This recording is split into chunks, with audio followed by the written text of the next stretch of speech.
आज हम बात करेंगे वेस्पर थ्योरी की। वेस्पर थ्योरी की बात करने जा रहा हूँ। वेस्पर थ्योरी जो सी है ना, ये वेस्पर का मतलब क्या है, इसकी एब्रीवेशन क्या है। वेस्पर एब्रीवेशन ऑफ, इसकी एब्रीवेशन ये है वैलेंस, वी से valence, S for shell, E for electron, P for pair, R for repulsion. Valence, shell, electron, pair, repulsion. ठीक है ना, ये इसकी अब्रीवेशन है। फर्स्टली बंदे आए थे, एक था सिडविक और पोवल। इन दोनों ने डिस्क्राइब किया था geometry of molecule on the basis of electron pair. इन्होंने इलेक्ट्रॉन पेयर यानी कि देखें, describe the geometry of molecule. इसने मॉलिक्यूल की ज्योमेट्री को डिस्क्राइब किया था इलेक्ट्रॉन पेयर की बेस के ऊपर। यानी कि मॉलिक्यूल की ज्योमेट्री को इसने डिस्क्राइब किया था कि मॉलिक्यूल कैसा होगा, छोटा होगा, बड़ा होगा, मॉलिक्यूल के अंदर कितने एटम्स होंगे, ये वो रहा बना। इसने मॉलिक्यूल की ज्योमेट्री को इलेक्ट्रॉन पेयर की बेस पर डिस्क्राइब किया था। ठीक है ना, इलेक्ट्रॉन पेयर की बेस के ऊपर। फिर उसके बाद दो बंदे और आए, एक था नाइलॉम और एक था जिलिप्सी। इन दोनों ने क्या किया था, इन्होंने डेवलप किया था वेस्पर थ्योरी को।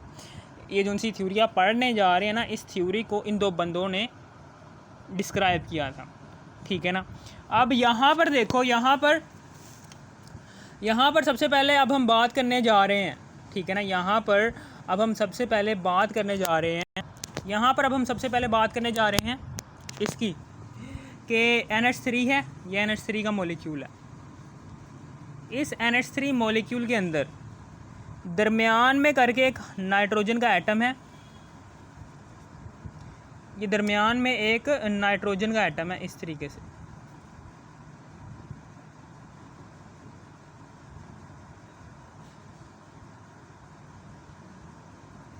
ये दरमियान में करके एक नाइट्रोजन का एटम है। ठीक है ना, और इस नाइट्रोजन के एटम के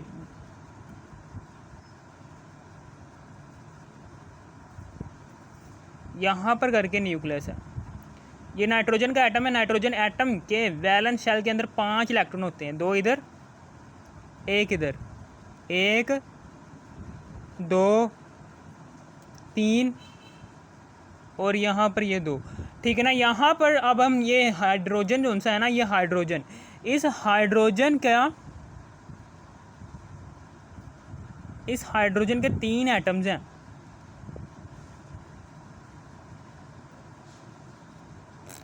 ये हाइड्रोजन के 3 एटम्स हैं। हाइड्रोजन के वैलेंस शेल में 1 इलेक्ट्रॉन होता है। 1 इलेक्ट्रॉन इस नाइट्रोजन के वैलेंस शेल के 1 इलेक्ट्रॉन के साथ शेयर हो चुका है। इसी तरीके से एक और हाइड्रोजन का एटम है, यहाँ पर बनाने जा रहा हूँ। ये देखें,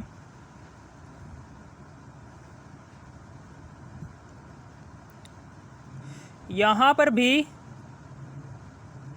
एक हाइड्रोजन का इलेक्ट्रॉन है, एक हाइड्रोजन एटम का इलेक्ट्रॉन है, एक नाइट्रोजन एटम का इलेक्ट्रॉन है। दोनों इलेक्ट्रॉन शेयर हुए हैं। इसी तरीके से यहाँ पर भी ये हाइड्रोजन एटम है, एक नाइट्रोजन एटम का इलेक्ट्रॉन है, एक हाइड्रोजन एटम का इलेक्ट्रॉन है। ठीक है ना। अब यहाँ पर बात करने जा रहा हूँ मैं, ये अमोनिया के मॉलिक्यूल का स्ट्रक्चर आ गया। अब मैं यहाँ पर बात करने जा रहा हूँ इलेक्ट्रॉन पेयर की। इलेक्ट्रॉन पेयर यानी कि जो सा इलेक्ट्रॉन पेयर है ना, ये जो से ये इलेक्ट्रॉन पेयर है, यानी कि जोड़ा, इलेक्ट्रॉन के जोड़े की बात करने जा रहा हूँ। इलेक्ट्रॉन पेयर ये वाले 1 2 3 4। इलेक्ट्रॉन पेयर की 2 किस्म होती है। पहली किस्म होती है इसकी लोन पेयर, और दूसरी वाली किस्म होती है इसकी बॉन्ड पेयर। लोन पेयर क्या होता है, बॉन्ड पेयर क्या होता है। लोन पेयर हम किसे कहते हैं, ठीक है ना, लोन पेयर और बॉन्ड पेयर। बॉन्ड पेयर जो सा होता है ना, ये बॉन्ड पेयर, ये 2 एटम्स, ऐसा इलेक्ट्रॉन का पेयर कि जो 2 एटम्स को जोड़ने का काम करे, इसको कहते हैं बॉन्ड पेयर। यानी कि ये देखें, एक नाइट्रोजन के एटम, नाइट्रोजन और हाइड्रोजन, ये दोनों एटम्स के दरमियान, नाइट्रोजन एटम और हाइड्रोजन एटम, इन दोनों एटम्स को कौन सा इलेक्ट्रॉन पेयर जोड़ रहा है, उस इलेक्ट्रॉन पेयर को नाम देंगे, ये क्या है, ये बॉन्ड पेयर है, ये बॉन्ड पेयर है।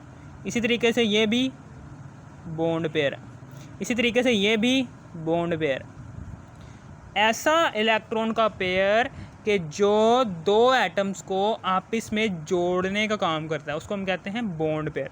और ऐसा इलेक्ट्रॉन का पेयर कि जो दो एटम्स को जोड़ने का काम नहीं करता, यानी कि ये लोन पेयर क्या करता है, आप ये कह सकते हैं कि ये रिएक्शन में हिस्सा नहीं ले रहा होता, ठीक है ना। एटम के वैलेंस शेल के अंदर ऐसा इलेक्ट्रॉन का पेयर कि जो खाली पड़ा रहे, जो किसी भी दो एटम्स को जोड़ने का काम ना कर रहा हो ना, उससे हम कहते हैं ये क्या है, ये लोन पेयर। यानी कि ऐसा इलेक्ट्रॉन का पेयर कि जो अकेला किसी भी एटम के वैलेंस शेल के अंदर मौजूद रहे, उस इलेक्ट्रॉन पेयर को हम लोन पेयर का नाम देंगे। और जो इलेक्ट्रॉन का पेयर दो एटम्स को जोड़ने का काम करता है, उसको हम नाम देते हैं, ये क्या है, ये इलेक्ट्रॉन का पेयर है, बॉन्ड पेयर है, सॉरी, ये क्या है, ये बॉन्ड पेयर है, बॉन्ड पेयर, ठीक है। अब उसके बाद ये भी लोन पेयर भी हो गया, बॉन्ड पेयर भी हो गया। अब हम उसके बाद आगे की तरफ जाते जा रहा हूँ।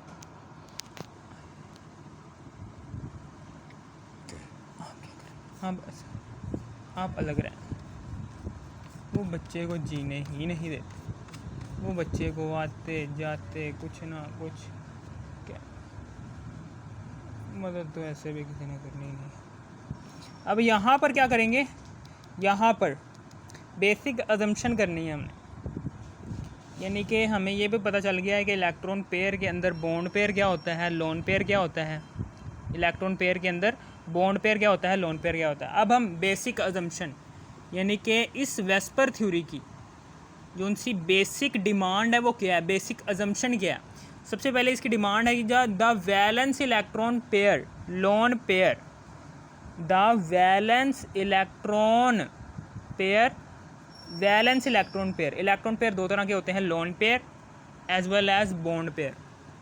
ये दोनों पेयर्स अरेंज करते हैं, arrange themselves around the nucleus, nucleus के गिर्द ये दोनों पेयर अपने आप को इस तरह से अरेंज करते हैं टू हैव मैक्सिमम डिस्टेंस, ठीक है ना, कि इन दोनों के कोई सा भी इलेक्ट्रॉन का पेयर हो, ठीक है ना, कोई सा भी इलेक्ट्रॉन का पेयर हो, अब दो इलेक्ट्रॉन पेयर के दरमियान जो सा डिस्टेंस होगा ना वो मैक्सिमम होगा, have maximum distance and minimum repulsion, और रिपल्शन क्या होगी, मिनिमम होगी। यानी कि मेरे कहने का मतलब क्या है, ये देखें यहाँ पर करके, ये देखें एक ये है फॉर एग्ज़ाम्पल यहाँ पर है,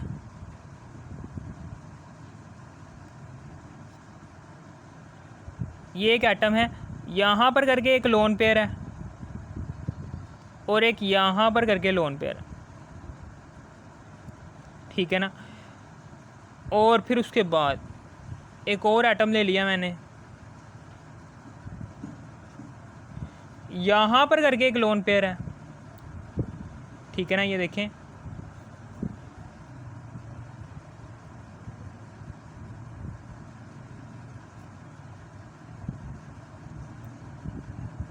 एक यहाँ पर है और एक यहाँ पर है। इसी तरीके से एक और एटम ले लेते हैं, इस एटम के वैलेंस शेल के अंदर, यानी कि ये एटम है,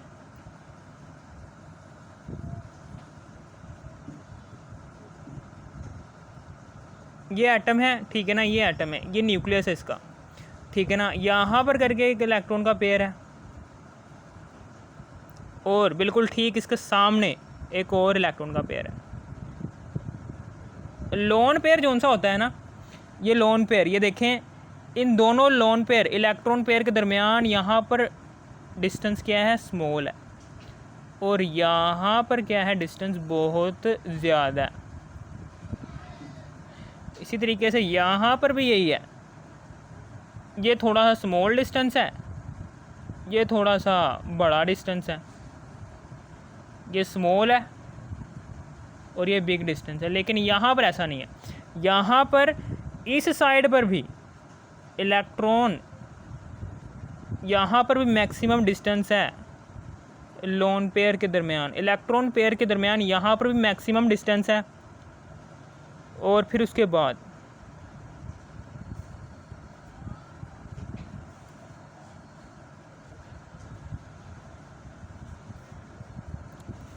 यहाँ पर भी मैक्सिमम डिस्टेंस है, यहाँ पर भी लोन पेयर के दरमियान मैक्सिमम डिस्टेंस है, यहाँ पर भी लोन पेयर के दरमियान मैक्सिमम डिस्टेंस है, मैक्सिमम डिस्टेंस है, मैक्सिमम डिस्टेंस,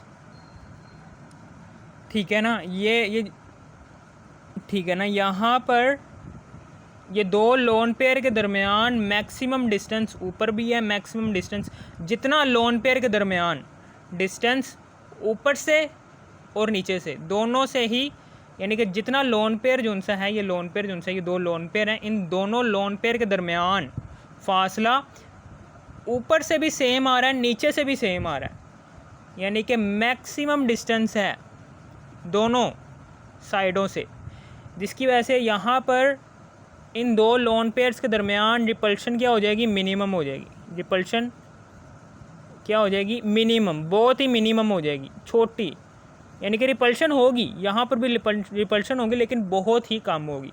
लेकिन यहाँ पर, यहाँ से रिपल्शन ज़्यादा होगी, यहाँ से रिपल्शन क्या होगी, ज़्यादा होगी, रिपल्शन क्या होगी, मोर होगी। लेकिन यहाँ पर रिपल्शन चूँकि यहाँ पर थोड़ा सा ज़्यादा है ना, यहाँ से लोन पेयर के दरमियान डिस्टेंस ज़्यादा है, तो ये रिपल्शन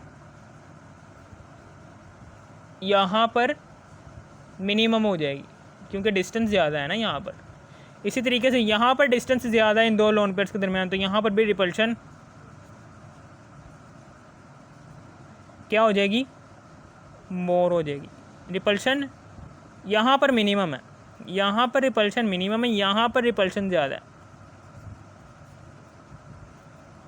यहाँ पर रिपल्शन ज़्यादा है, यहाँ पर रिपल्शन मिनिमम है, ठीक है ना। यहाँ पर रिपल्शन मिनिमम है, यहाँ पर रिपल्शन ज़्यादा है, यहाँ पर रिपल्शन मिनिमम है, यहाँ पर, ठीक है ना। और किसी भी एटम के वैलेंस शेल के अंदर, किसी भी एटम के वैलेंस शेल के अंदर इलेक्ट्रॉन पेयर अपने आप को इस तरीके से अरेंज करते हैं कि उन इलेक्ट्रॉन पेयर के दरमियान डिस्टेंस क्या रहे, मैक्सिमम रहे, ठीक है ना, मैक्सिमम रहे। उस मैक्सिमम डिस्टेंस जब दो लोन पेयर के दरमियान आ जाता है ना, तो रिपल्शन क्या हो जाती है, मिनिमम हो जाती है। यही सारी बातें यहाँ पर लिखी है। The valence electron pair lone pair as well as bond pair arrange themselves around the nucleus to have maximum distance and minimum repulsion. अगर आपको इस वीडियो की ज़रा सी भी, थोड़ी सी भी समझ आ गई हो ना, ज़रा सी भी समझ आ, इस वीडियो को कर दो लाइक और सब्सक्राइब और शेयर भी कर देना। Thanks for watching.